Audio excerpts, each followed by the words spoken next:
You look beautiful tonight.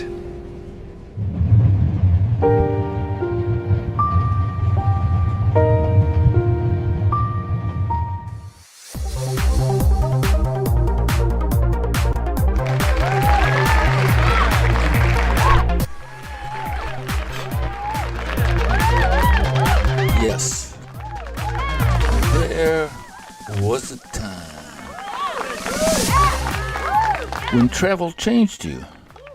And travel made you feel glamorous, important. And you know what?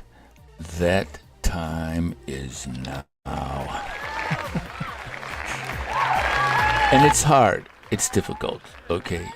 So what we consider high speed,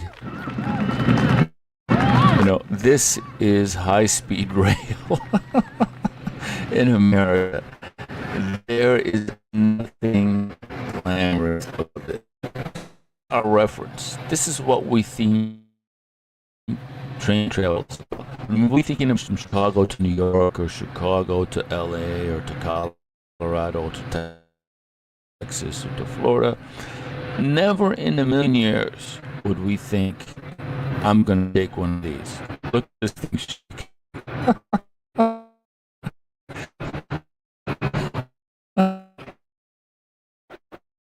That goes 600. How fast that goes. But there is another reality. Let me set up my thing correctly there. There's another reality. And that reality is European travel. So now, just check out the difference.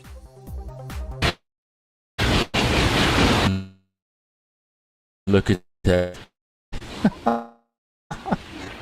When you're on a train like that, going 200 miles an hour, 100 kilometers an hour, you feel. Look at that. Yeah! And we'll scoot past. If you're fist at the window, you go, wow! So, take this route from Paris to the south of France. I definitely feel super cool. I always dress up. People are always asking me questions. Monsieur, and the reason why train travel for me is so awesome is because it's so relaxing. I hate being asked stupid questions like, I hate the security theater. You take off your belt, you walk around, here we are, in the post-COVID era. I gotta take my shoes off and then soak my feet in the viruses and garbage and gunk that's laying on the floor, the feces and maybe urine that, are being tracked in from animals throughout the world, right? Where's my laughs? Oh my God. Now I gotta go like this.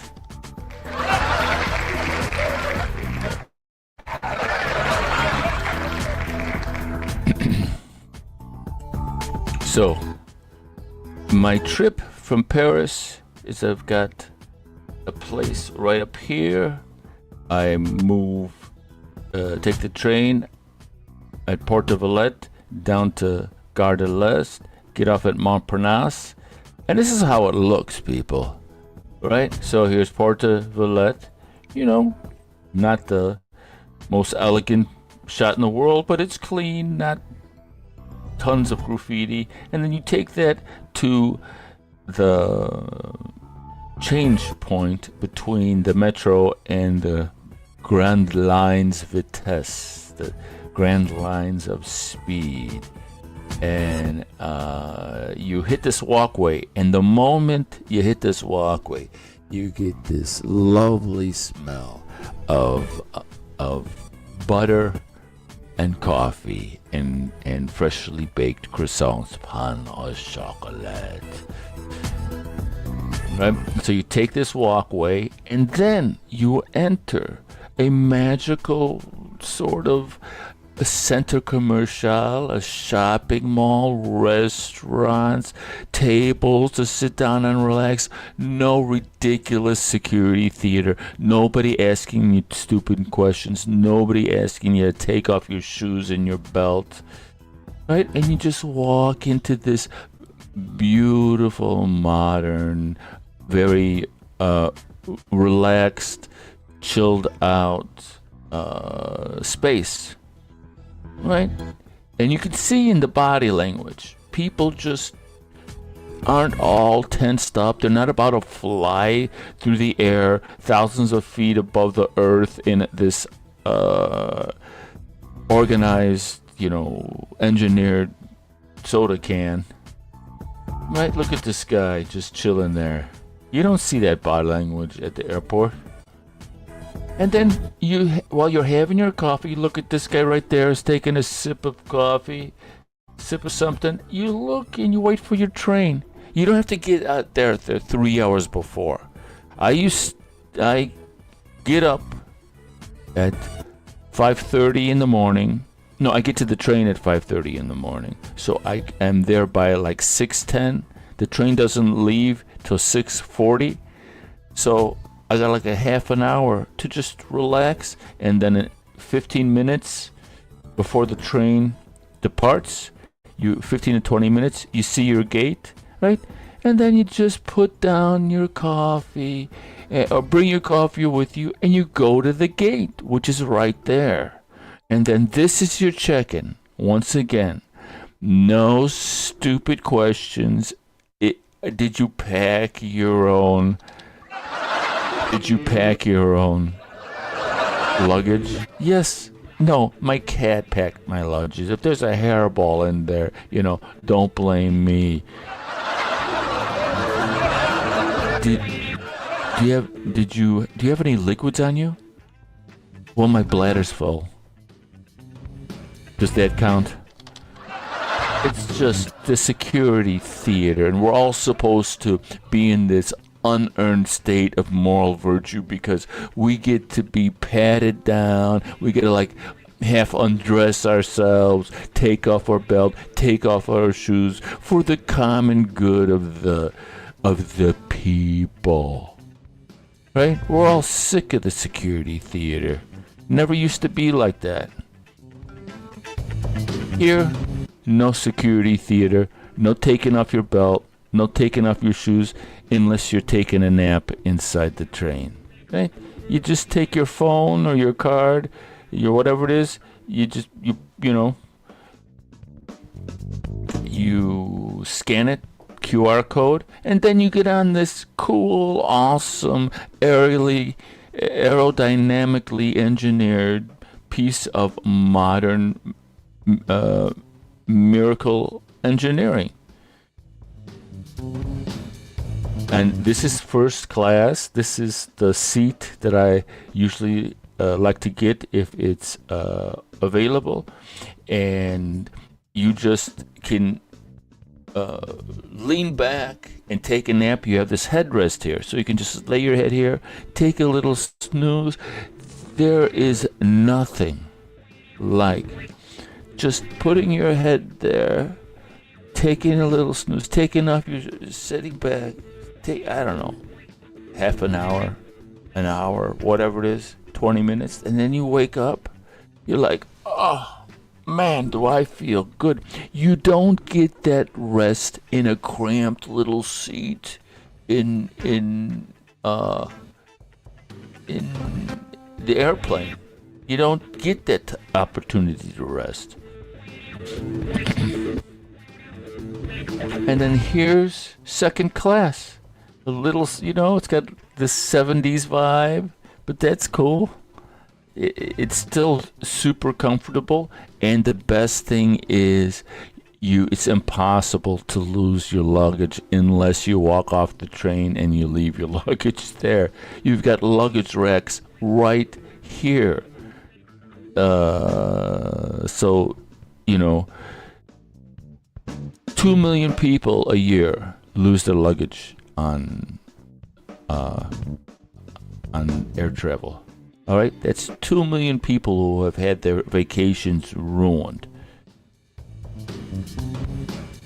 Now I would imagine occasionally somebody takes the wrong luggage, or that, once in a blue moon something happens. But statistically, 100%, plus or minus, a few percent. Statistically, it's almost impossible to lose your luggage. And I usually like to go on the upstairs because of the view, and then it's a straight shot to the bar car. And the train that I usually take, the 8551, this is the bar car that is in the train that I usually take down to the south of France. Totally relaxed. You could spend the entire train right here, reading, talking to different people that you meet, and then the food. Different trains have different types of bar cars, and the food is very French. It's got a really good croque monsieur, really decent food, in not at super exorbitant prices, right? They serve wine, they serve beer. This is Toulouse-Matabio, so I used to go from Paris, Toulouse-Matabio, change to Saint-Jean-de-Mont. And the thing is, this is what people don't understand. You're going centre-ville to centre-ville, city center to city center. I go from the center of Paris to the center of Toulouse, and then I change here to it's called the TUR, and it's a slower, more of a commuter train ride that takes me to the small town in the south of France. And so this is the center of Toulouse, all right? So when you get off the train, you don't have this 2 hours of just nightmarish, okay, look for my bags. Oh my God, did they lose my bag? Now you gotta take your bag and you gotta find a cab and take the cab, oh, don't get lost. Where are we going? Oh my God. You're in the center of the city. The moment you step off the train, you're done. You got your bag, you got your suitcase, you can just walk anywhere you want, have a glass of wine, have dinner, have lunch, have a cafe allongé. And that lack of stress for me is golden. And then I end up at this very small town. This is their small train station, but still, it's nice. It's not as elaborate at Paris or Toulouse-Matabio. I would take this route. I used to be able to take early in the morning a straight shot, but for some reason the early trains changed to Bordeaux-Saint-Jean, and then to Toulouse, and then to Occitanie, the department of Tarn. And this is something we don't understand because our rail system in America is just so antiquated and behind the times. And the fact that you're not waiting, you feel processed. You're processed when you check in like a piece of meat, like your piece of cattle. And then your luggage, your suitcases are processed like cattle. And then sometimes, looks like your bag didn't make it, And then, 10 minutes after you get off the flight, you're here. All right? 10 minutes after you depart your flight, 10-15 minutes, you're here waiting for your bag. For me, all right, 10-15 minutes after I leave that train to my destination, I'm here. at Cafe de la Paix, having a glass of wine, having a cafe allongé, saying hi to the bartender. A completely different experience. All right, so that train ride to the south of, oops, I am doing the wrong thing here. That train ride to the south of France, right? This one right here. That takes about 7 hours in traffic. And so I'm here like at around 3:30 in the afternoon. All right, and to take that same trip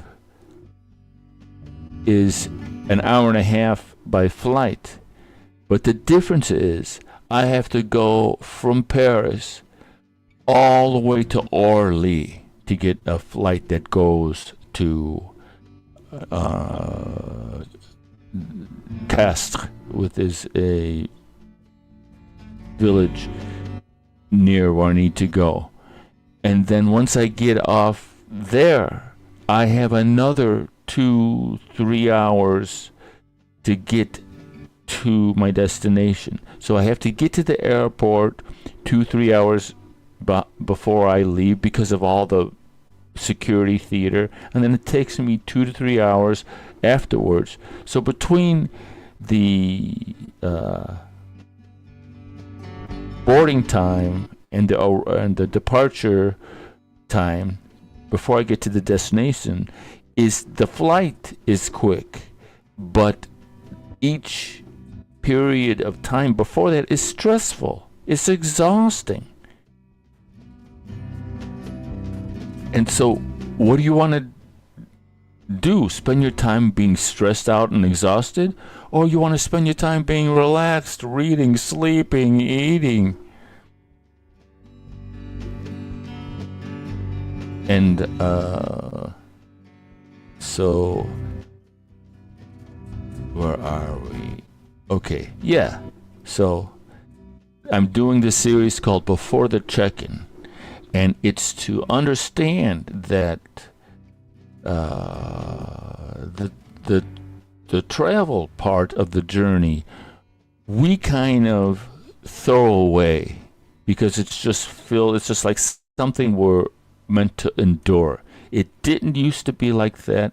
It's not like that in many parts of the world. It's not like that when I travel. And a hospitality brand that has the insight to own that corridor, right? Paris, Bordeaux Saint-Jean, Paris, Toulouse, Paris, wherever, will own the travel experience. Or European rail travel. And so that's the point I'm trying to make, because I'm an expert in this field of train travel in Europe. I've seen it all and I've done it all. So we're going to go out with the little AI video I made, and then we'll call it a broadcast. Hope you guys are having a good morning. All right, what is it? Wednesday morning. And have a great day, and we'll see you next time. All right. Au revoir.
You look beautiful tonight.